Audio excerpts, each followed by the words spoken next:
from your perspective as an engineer, you're working for a company whose their only issue is the bottom line. Like, do most engineers understand that's their role, or has it been explicitly explained to you that, hey, find us money that can be saved wherever you can? My chiefs and assistant chiefs all have the kind of like the broader picture in their head. Stationary engineers out in the field are just we're following orders. Cost saving reductions aren't just like a pie in the sky idea that's thrown out by the chief. The chief has to go ahead and involve management. He has to involve ownership. He has to get approved for these particular type of plans. It's a broad effort. And our roles as stationary engineers is to make sure that plan gets implemented in the field. But how often do you meet with like the chief and all the engineers and set out specific goals for what you're going to accomplish for a period of time? Well, for myself, because I do a lot more of the high-end controls for my particular property, I would say I go through about 10 to 12 meetings a week.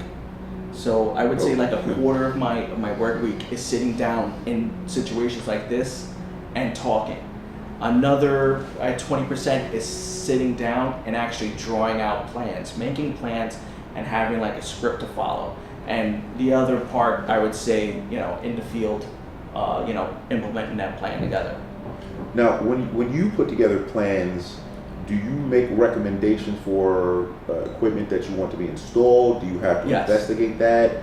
I do the investigating myself. I go ahead and make recommendations, or sometimes I'll just say, we need this, and that's about it. Where do you get the information about the equipment you want to put in your facility?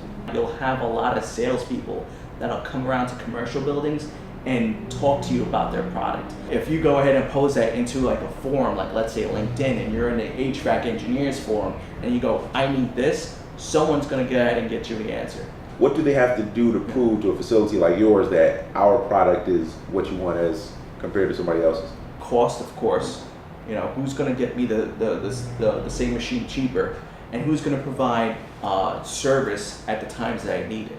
So the salespeople you deal with, they're not just the manufacturers, they're doing the installation, they're going to have the maintenance and everything. Exactly, yes. Okay. I mean, some buildings may choose to go ahead and just buy the product themselves and then set up the installation, with another electrical company. It really just depends, how deep you want to get yourself into. Is there an advantage with going with a separate maintainer or a separate installer outside of the manufacturer? If I can go ahead and just buy a VFD from Brandon, and since you're my electrician, have you install it, you already know exactly where my line of loads are, you already know how my electrics ran, you already know where to run my controls, and you already know what to do. It makes no sense to go ahead and give the job to Brandon. You can do it within a smaller time frame. Do you have a preference, or your facility, for the larger, more established, well-known service companies versus like the smaller? It really depends. Yeah. It really depends. How much are you looking to spend? What's the time frame of the job? Do you need this done quick, or can we take our time with this? Depending on your facility and your insurance provider for that particular facility, that contractor may need to bring a $10 million surety bond. Yeah. So sometimes you're just stuck with the bigger guys, and you're just stuck with the talent pool that they may have. Yeah. Whereas if you were in a smaller company and a smaller realty company, then maybe you could go with the smaller guy, and that smaller guy could give you a specific type of work that you're looking for.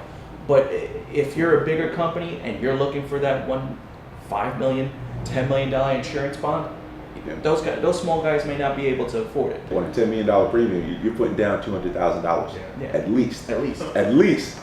It can go up. That's before you step into the building and turn one wrench. With the larger companies, you tend to get paid by purchase order. That could be 3 months. That could be 6 months. Yeah. So you're doing like large equipment installations. You're purchasing this stuff on credit. Like, you could be purchasing $100,000 worth of stuff and sitting waiting to get paid for it. Yeah. And then you got to pay your people.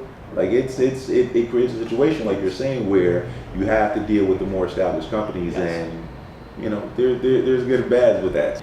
I mean, a lot of the times with the bigger companies, they'll keep the same particular personnel within the company if that guy is a pretty good guy. As I'm doing more projects with a certain company, I'm gonna get to know the guys, and they're gonna get to know me. We already have an established type of work we're looking for. We already know what we want. You already know what you're doing. There are only just a few questions and some information needs to be interchanged, but you already know my building, you know what time my fans go down, and you know exactly what to do if this particular situation happens. You have numbers you can call, I'll answer a question and whatnot. So working with the same guys over and over again allows you to go ahead and build that rapport. Whereas like maybe if you had a smaller company, they may not be able to go ahead and provide that service all the time, but then, it's almost like getting a new group of guys coming into work and now you have to retrain them again. Right.